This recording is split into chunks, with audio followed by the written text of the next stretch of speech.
बिस्मिल्लाहिर्रहमानिर्रहीम। अस्सलाम वालेकुम। आप देख रहे हैं मेरा फेसबुक और यूट्यूब चैनल। मैं हूं फैसल अब्बास।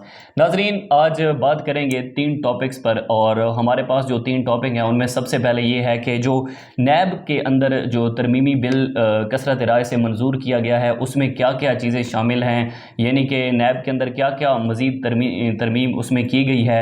और उसके बाद पेट्रोल और डीज़ल की जो कीमतें हैं उनके अंदर जो गैर मामूली तौर पर इजाफ़ा किया गया है पाकिस्तान मुस्लिम लीग नून की तरफ से, उस पर भी बात करेंगे। और उसके बाद आज जो है वो मिफ्ता इस्माइल साहब ने प्रेस टॉक की है, और उस प्रेस टॉक के अंदर उन्होंने दी जाने वाली सब्सिडी के हवाले से बातें की हैं कि कौन कौन से ख़ानदान इसमें शामिल होंगे जिनको सब्सिडी दी जाएगी, और उसके बाद जो है वो इस सब्सिडी को हासिल करने का तरीकाकार क्या है।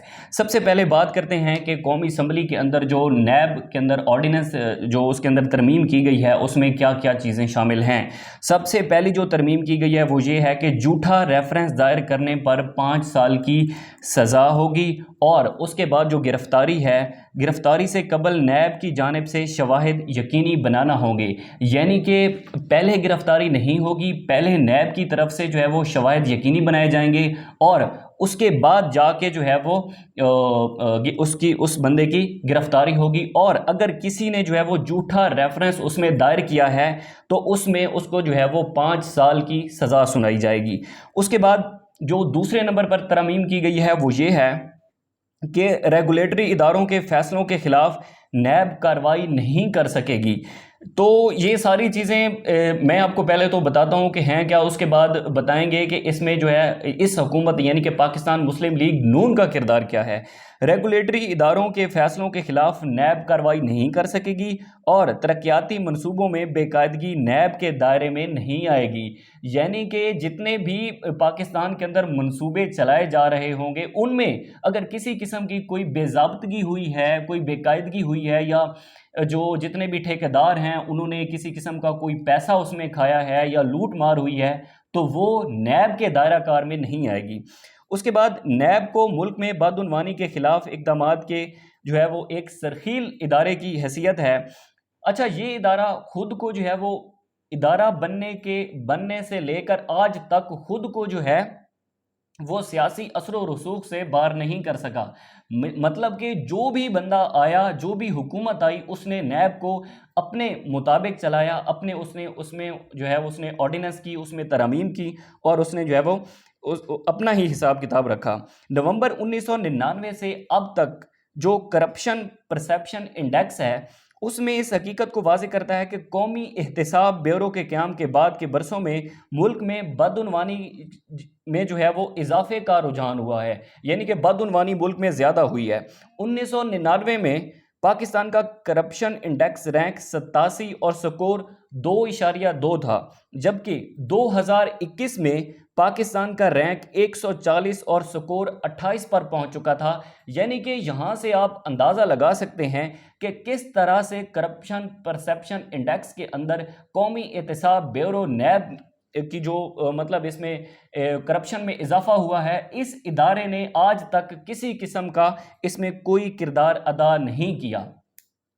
उसके बाद दूसरे टॉपिक पर आते हैं, और टॉपिक है जी तेल की कीमतों में गैर मामूली इजाफा किया गया है। देखिए जी, ये हुकूमत जब से भी आई है तो उस वक्त से माहिर मुआशियात ये कह रहे हैं कि जो इमरान खान की तरफ से सब्सिडी दी जा रही थी पेट्रोलियम मसनूआत पर, तो जाहिर है उस हुकूमत ने जैसे भी किया, और क्योंकि पाकिस्तान तहरीक-ए-इंसाफ का एक बहुत बड़ा वोट बैंक है और बहुत ज़्यादा लोग ओवरसीज़ पाकिस्तानी चाहने वाले हैं, उन्होंने रोशन डिजिटल अकाउंट में अच्छे खासा पैसा जो है वो जमा करवाया है, और वहाँ से जो है वो मतलब कि सब्सिडी दी जा रही थी पेट्रोलियम मसनूआत पर। तो जैसे ही ये हुकूमत आई अदम एतमाद के बाद, तो इनको सबसे पहले IMF के पास जाना पड़ा।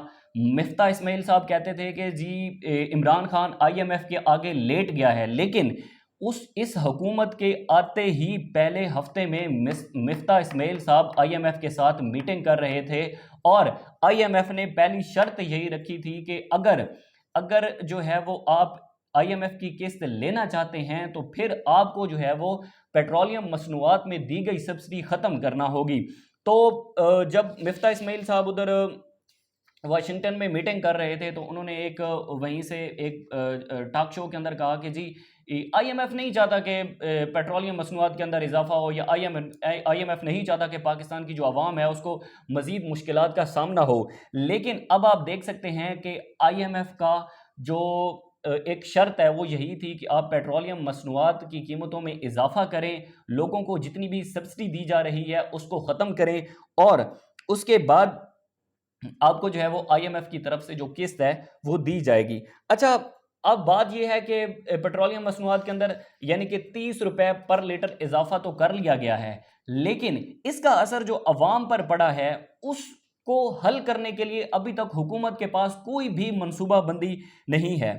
हुकूमत करीबन 1 माह से तेल की कीमतों में मतलब इसका शिकार थी। हुकूमत का दावा था कि तेल पर जो है वो भारी सब्सिडी मुआशी तौर पर काबिल अमल नहीं थी।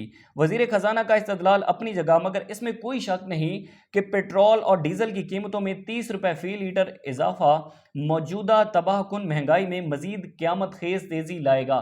ज़ाहिर है जिन लोगों की पर कैपिटा इनकम जो है वो मतलब के राउंड अबाउट 25,000 है पर कैपिटा इनकम, तो वो लोग, उनकी इनकम के अंदर इजाफा तो नहीं हुआ, लेकिन जहां पर वो एक महीने के अंदर मिसाल के तौर पर वो 5,000 का पेट्रोल खर्च करते हैं एक महीने के अंदर, उनकी पर कैपिटा इनकम के अंदर इजाफा नहीं हुआ, लेकिन 30 रुपए पेट्रोल की कीमत में इजाफा हो गया है। तो यहां से आप अंदाजा लगा सकते हैं कि उस शख्स की जिंदगी कितनी इससे मुतासिर होगी।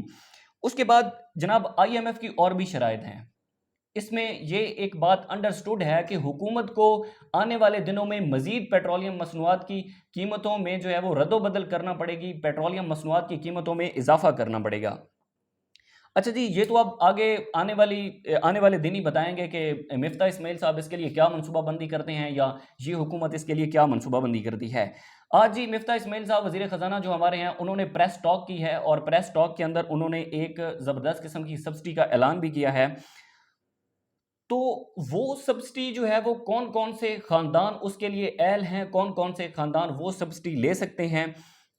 वज़ीर ख़जाना का कहना था कि वो ख़ानदान जो बेनज़ीर इनकम सपोर्ट प्रोग्राम का हिस्सा हैं, उन्हें वज़ीर आज़म सस्ता डीज़ल स्कीम के तहत जो है वो उनको माहाना 2,000 रुपये मिलेंगे।